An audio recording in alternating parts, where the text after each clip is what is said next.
Olá, muito boa noite. Sejam todos bem-vindas e bem-vindos aqui no canal Somos Espiritismo para mais uma live de sexta-feira. Já tem um tempinho, né, que a gente não faz live. Na verdade, é só uma semana. Semana passada não houve live. Mas aí, hoje estamos de volta. Vamos falar sobre uma médium muito interessante, muito importante na era da codificação espírita, que é Hermance de Faux. Exatamente, vamos receber aqui para falar sobre ela a Carlinha Machado, nossa amiga, nossa querida Carlinha, muito presente aqui no Instagram, nas lives que ela faz. Eldária Silva, muito obrigado, seja bem-vinda. Viviane Teodoro também, muito obrigado, viu? Sejam bem-vindos. Divulgando o Espiritismo, Hélio, meu grande amigo, um grande canal também, muito obrigado.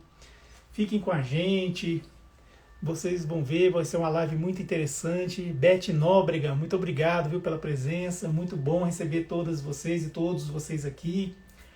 E vamos só aguardar a Carlinha chegar para que nós possamos dividir a telinha e fazer uma live super especial.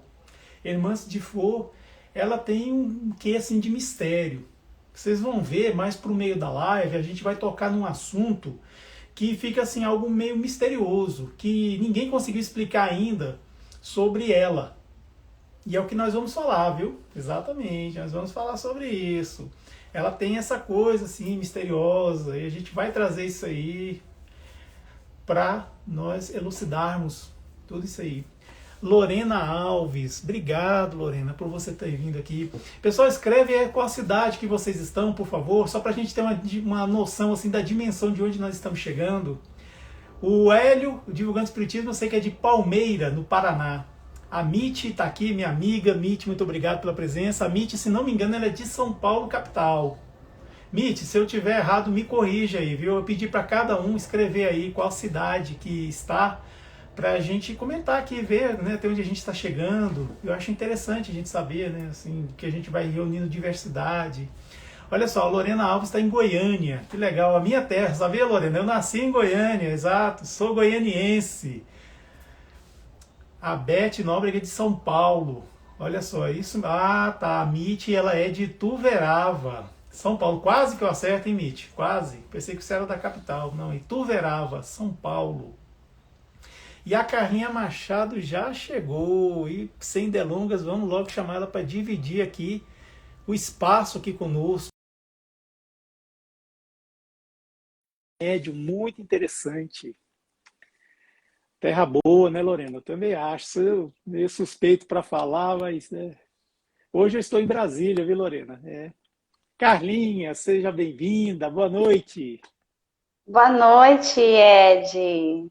Tudo bem? Tudo bom? E você, como é que tá, minha amiga? Bem, graças a Deus. Que coisa boa. Deixa eu só colocar aqui boas-vindas, pessoal. E aí, e como é que você tá? Tudo bem? Tudo certo aí? Tudo certinho, ajeitando o volume aqui, que tá um pouquinho baixo, agora tá bom. Eu estava falando para as pessoas colocarem a cidade de onde elas são. Você é de Ribeirão Preto, né? Isso, eu sou de Ribeirão Preto, estado de São Paulo. Ah, que legal. Eu quero mandar um abraço aqui para o Eric Florencio, está aqui com a gente. Quero mandar também um grande abraço para Jucimara Cunha, que entrou também. E a Mitty está dizendo aqui, ó, cidade do Ivan Lins, família do Gustavo Borges e Marcelo Taz. Olha só, gente, Ituverava é uma cidade assim que... E tem também uma pessoa muito especial lá em Ituverava, que a Mitty esqueceu. Sabe quem é? A Mitty Hirose. Exato. Outra pessoa assim que Olha brilha só, muito também é a Mitty. Mitty é uma pessoa maravilhosa. Então, olha só. Vamos começar bem a nossa live, Carlinha? Vamos começar com aquela prece assim, cheia de energias boas? vamos sim, claro. Em primeiro lugar, eu quero desejar uma ótima noite para todos que estão aí. Agradecer pela presença dos que estão chegando, dos que vão passar depois. E agradecer também a você pelo convite, pela confiança de estar realizando esse trabalho. Obrigado, obrigado, obrigado. Então é isso aí. Você faz a prece para nós, por favor? Faço sim, levando o nosso pensamento, para agradecermos por mais este estudo, por mais este trabalho, pela oportunidade de caminharmos juntos, agradecermos a tudo que nos é concedido, para que possamos caminhar a nossa estrada. Vamos pedir para que possamos ter um estudo repleto de paz, harmonia, boas inspirações. Pedir também o amparo e para que aquelas pessoas que estão passando por aqui recebam essas energias positivas, essas vibrações positivas que emanamos nesse momento. Pai nosso que estás no céu, santificado seja o vosso nome, venha a nós o vosso reino, seja feita a vossa vontade, assim na terra como no céu. Pão nosso de cada dia, dá-nos hoje, Senhor. Perdoa, Pai, as nossas dívidas, assim como nós perdoamos aos nossos devedores. E não nos deixe cairmos em tentação. Livrai-nos de todo o mal. Que assim seja. Assim seja. Muito obrigado. Que prece bonita. Olha só. Aí entrou aqui a Graça Fratari, entrou também, muito obrigado. Conectando Olhares, está aqui com a gente. Muito obrigado, viu, pessoal, pela presença de todos. Ó, a Mitty está a 100 quilômetros de você, viu, Carlinha? Está aí pertinho, ó. Vocês podem. Tá pertinho, Pois é, pertinho. Ituverava, Onde é que exatamente. Ituverava? Eu vou pedir, aproveitando o gancho do meu amigo aí, o Hélio, pedir assim para as pessoas, quem puder, por favor, toca aqui nesse aviãozinho, tem um aviãozinho bem aqui no canto inferior aqui, toca nesse aviãozinho e chama seus amigos para essa live, porque a gente vai falar muitas coisas interessantes aqui, tá certo? Mas antes de entrar no tema, eu vou pedir assim para a Carminha se apresentar, para que a gente conheça ela melhor, saber como é que é a sua relação com a doutrina espírita e também falar um pouquinho do canal Machado _ Carlinha. Pode ser, minha amiga? Pode, claro. Eu sou a Carla Machado, aqui de Ribeirão Preto, estado de São Paulo, como já disse. Nasci, né, na doutrina espírita. Os meus pais se conheceram durante eventos de mocidade espírita, então já logo criança e por volta de uns 6, 7 anos comecei a fazer evangelização espírita, e de lá até meu filho, né, de lá até o meu filho, eu tive contato com a doutrina por meio de evangelização, pré-mocidade, mocidade, posteriormente acompanhando o meu filho na evangelização e durante o grupo dos pais, e assim foi até mais ou menos uns 5 anos atrás, período em que eu me aprofundei um pouco mais nos estudos, comecei a trabalhar em casa espírita, a trabalhar com evangelização, passe, frequentar mais os simpósios, as palestras, e aprofundou ainda mais nesse período de pandemia, em que eu jamais tinha pensado em começar a fazer lives, mas a partir de um primeiro contato que tive, que veio por meio de um convite, vieram outros convites e assim iniciou-se, né, o canal de evangelização, porque até o momento eu não via muito esse movimento voltado para as crianças. Então, houve uma ideia de um amigo de iniciarmos a evangelização para crianças, né, o Evangelho no Lar para crianças, mas ele não pôde dar sequência, acabei seguindo o projeto, e com ele veio o convite, posteriormente da Betânia, do Aprendiz Espiritista, de iniciarmos um projeto do livro Estude Viva, o qual nós fizemos, já finalizamos também, e nesse meio tempo surgiram outros trabalhos, já estive aqui com o Ed, em março desse ano. Já estive com o Ed também na dramatização do Tintim, o espetáculo continua. Inclusive, eu recomendo que vocês busquem, porque ficou muito legal, ficou muito bom. Está no YouTube, no canal Somos Underline Espiritismo. Também estive com o Ed num desses capítulos do Estude Viva, lá no Manchado Underline Carlinha. E agora iniciei um projeto com o Leandro do Contando Espiritismo, aos domingos, às 20 horas, do livro Conduta Espírita. Perfeito, olha só, Carlinha em plena atividade, olha, a gente pensando que ia ficar só enquanto estava na quarentena, nada, continua, né, Carlinha? Olha que legal. Carlinha, você congelou, Carlinha? Deu uma...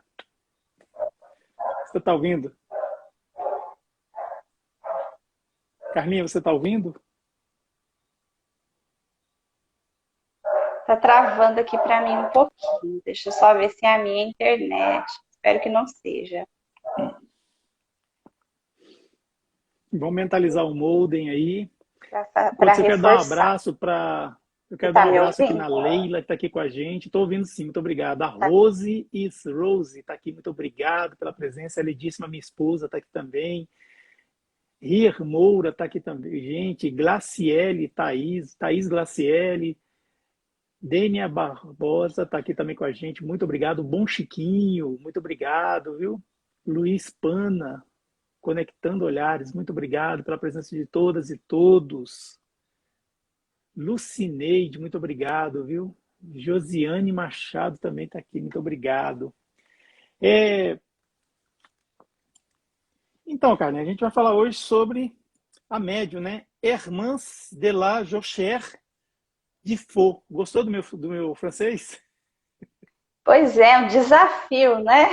Esse Olha, francês para mim. eu não falo francês, viu? Diz para mim, pelo amor de Deus, que você sabe, Carlinha, francês. Infelizmente, eu também não sei. Então, Então aí, vamos, vocês ó, vamos do perdoem, me jeito que dá, então. perdoem, Então a gente vai do jeito me que dá. perdoem. Me perdoem a Tem muita gente pronúncia se falando, estiverem corretas. pois é, tem muita gente falando que o nome dela é Hernance, com N de navio, e não é com M de Maria, é Hermance. Hermance de la Jochère de Faux. Ela nasceu em 1841 Isso. na cidade de Irmãs de la Fontainebleau, Jongère. na França. Jochère de Faux. Nasceu em 1841. Ó, lembrando que o Espiritismo surgiu em 1857. Então, ou seja, quando o Livro dos Espíritos surgiu, ela era uma mocinha de, sei lá, uma adolescente ainda, né? Maurício, obrigado, viu, pela Exatamente. presença. Uma pessoa de grande destaque no E trabalho aí, de cara? divulgação da doutrina, né? Desde cedo. E Aí eu tava falando com o Hermance pessoal não é aqui. tão,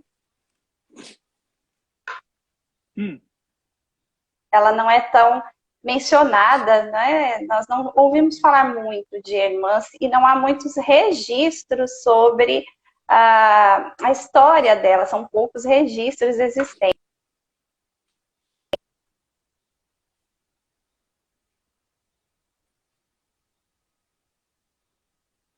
Carlinha, você tá ouvindo? Ixi, Carlinha caiu. Vamos esperar ela voltar, porque eu acho que a internet dela não estava assim muito boa. Mas olha só, Hermance de la Jochère de Faux nasceu em 1841, na cidade de Fontainebleau, na França, próxima a Paris. Ela abrigava a residência oficial de Napoleão III. Olha só, ela morava num lugar em que Napoleão III havia morado. E outros nobres também, né? O pai de Hermance é um rico produtor de vinho e trigo lá da região. Tradicional família de Faux residia no castelo medieval, herança de seus antepassados. Deixa eu botar a Carlinha de volta. Carlinha pediu solicitação. Vamos esperar a Carlinha chegar para dividir a telinha. E vamos mentalizar o Molden aí, vamos aplicar um passe no Molden, nesse for o caso. Opa! Você está próximo do Molden, Carlinha? Da internet? Não, eu não estou tão próxima, mas eu costumo sempre fazer as lives por aqui, não tive problema nenhum, nunca tive problema. Não, E hoje estava funcionando tudo não. normalmente, até agora há pouco. Não, então vamos mentalizar boas vibrações no seu Molden aí. Pronto, aí a gente vai seguir. As lives geralmente começam assim, live boa, ela começa assim meio ruinzinha, aí vai melhorando com o passar do tempo. É isso aí, vamos pensar positivamente. Eu ouvi você bem distante, fragmentado, mas vi que você já começou a fazer a apresentação da Irmãs, né? Não, eu só falei alguma coisa assim para que você voltasse. Aí você pode ficar à vontade aí, né? Pode, né, falar, começar, iniciar. As damas primeiro. Obrigada, Ed. Pois é, então vamos trazer hoje uma pessoa de grande destaque no trabalho de divulgação da doutrina espírita, que começou tão jovem, né? A Hermance de la Jongère Diffo. Mais uma vez, eu peço perdão se minha pronúncia não estiver correta, pois não sei francês. Ela nasceu em 1841 em Fontainebleau. Veio de uma família abastada, né? O pai era produtor de vinho, produtor de trigo, e residia num castelo medieval, castelo esse que já havia residido, por exemplo, Catarina de Médici, né? Que era uma herança dos seus antepassados. E aos 12 anos, lá na adolescência, ela começou a apresentar um distúrbio nervoso, um desequilíbrio nervoso e a fazer premonições. A família ficou atônita com o que estava ocorrendo e procurou um médico. E aí vai mais uma pronúncia que nós vamos tentar, né? Clever de Maldigny. Esse médico era um estudioso dos fluidos invisíveis. E pelos relatos do pai, ele cogitou que a menina estivesse sendo vítima de algum distúrbio nervoso que falava-se muito sobre ele ali nas Américas, na Europa. Havia relatos, né, desses distúrbios nervosos. Então o médico aconselhou a levá-la o mais rápido possível para o seu consultório, para fazer as análises, ver o que estava acontecendo. E o Maldini, o médico, assim que recebeu Hermance no consultório, colocou um lápis na mão dela e pediu para que ela escrevesse o que viria. Ela, enquanto menina, né, gracejou, brincou, mas nesse momento seu braço foi como se tivesse tomado vida própria, né, por uma força desconhecida, e ela tomou aquele susto, não quis continuar. O médico, a partir desse momento aí, começou a cogitar, né, a confirmação do teu diagnóstico. Os pais ficaram muito preocupados com aquilo, e como era uma família muito conhecida, eles tinham vínculos com o meio político, né? O senhor Diffo tinha muito prestígio ali com as famílias abastadas da França. Não demorou muito para que a notícia se espalhasse e chegou até o Marquês de Merville. Acho que essa daí eu acertei, né? Merville. Um estudioso em magnetismo. E esse estudioso visitou o castelo a fim de conhecer a menina, de examiná-la, e pediu para que ela se colocasse em posição de escrever, né? Em posição de escrita. E assim que ela entrou, né, naquele processo de recebimento de mensagens, né? Nós já sabemos que ela iria receber alguma mensagem. ele começou a perguntar, e esse trechinho eu gostaria de ler na íntegra, tá? Abrindo um parêntese aqui, para dizer que as referências que eu trago aqui são alguns pontos da Revista Espírita, tá? Também de um livro chamado Livro dos Espíritos e Sua Tradição Histórica e Lendária, que é do Canuto Abreu. Tem também, eu vou passar por aqui, pela apresentação da Joana d'Arc, e entre outras que eu vou falando no decorrer, tá certo? Então, nessa mensagem, Dr. Melville começa perguntando: estar presente o espírito em que penso? Em caso positivo, queira escrever seu nome por intermédio da garota. A mão de Hermance começou a se mover e escreveu: não, mais um de seus parentes remotos. Pode escrever seu nome? Prefiro que meu nome venha diretamente à sua cabeça. Pense um instante. São Luís, rei de França, primo do primeiro nome? Sim, eu mesmo. Vossa Majestade pode dar-me uma prova, mente, o nosso grande rei? E a prova é: ninguém nesta casa sabe que você e seus parentes me consideram o anjo da guarda da família. Então aqui eu gostaria de trazer também a explicação de que esse rei, esse São Luís era o rei, né, francês, filho do Luís VIII, nascido em 1215, coroado em 1226 e desencarnado em 70.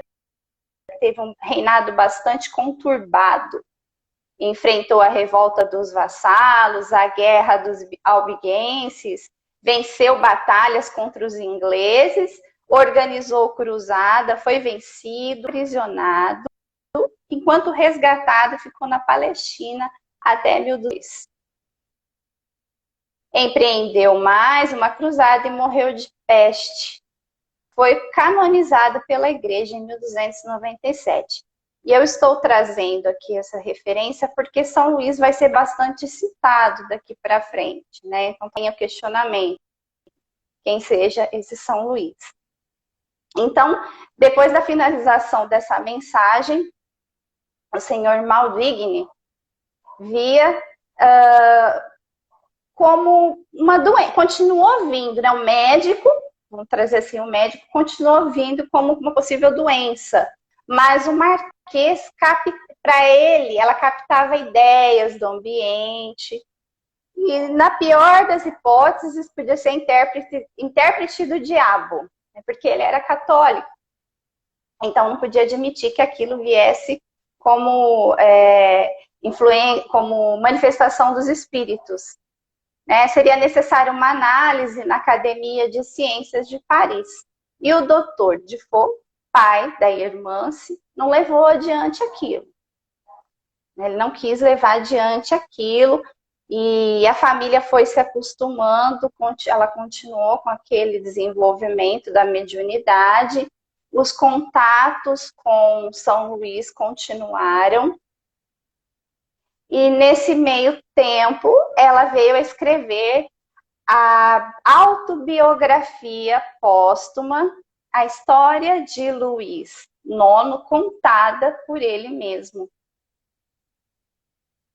E em 1854, essa obra foi censurada por Napoleão III, né, que era o governante. Os censores acharam que ali continha, né, pagens que pudessem ser entendidas como algumas críticas à igreja e ao imperador. E ela recusou-se, né, em confissão, a negar que aquilo pudesse estar relacionado aos espíritos. Então, ela negou-se a dizer que estava acreditando nos espíritos. Foi proibida fazer a comungar, né, fazer a comunhão. Acabou estreitando um pouco as relações com a imperatriz. Só que Napoleão III, quis conhecê-la. E ela foi recebida no palácio de Fontainebleau, né? Fontainebleau. Foi recebida no palácio e lá ela recebeu uma mensagem de Napoleão, né? Napoleão Bonaparte, a qual ela respondia perguntas mentais realizadas pelo Napoleão III. Só um detalhe, Napoleão III, ele é sobrinho de Napoleão Bonaparte. Napoleão Bonaparte é o revolucionário, né? O que fez a revolução. Aí foi o que aconteceu. Pode continuar, desculpa aí. E se não, se você quiser me interromper, pode me interromper. E aquela escrita obedecia, a mensagem obedecia ao estilo do Napoleão Bonaparte. Então, a partir daí, creia-se que ele ficou convencido, né? E ela, aos 14 anos, em 1855, publicou o segundo livro. O qual eu mencionei aqui lá no início, que traz a história de Joana d'Arc, a autobiografia de Joana d'Arc por ela mesma. E o segundo espiritualista, né? Eles chamavam de espiritualista porque não usava-se o termo ali ainda espírita. Né? Nós estamos aí no berço da revelação da doutrina, dos espíritos, né? Nós estávamos aí em meio a Kardec, trabalhando na divulgação da doutrina. Isso aí aconteceu em 1855. Allan Kardec ele estava tomando conhecimento do fenômeno das mesas volantes, ou seja, ele já estava se movimentando no sentido de produzir alguma coisa. Então, olha só que interessante isso, Carlinha.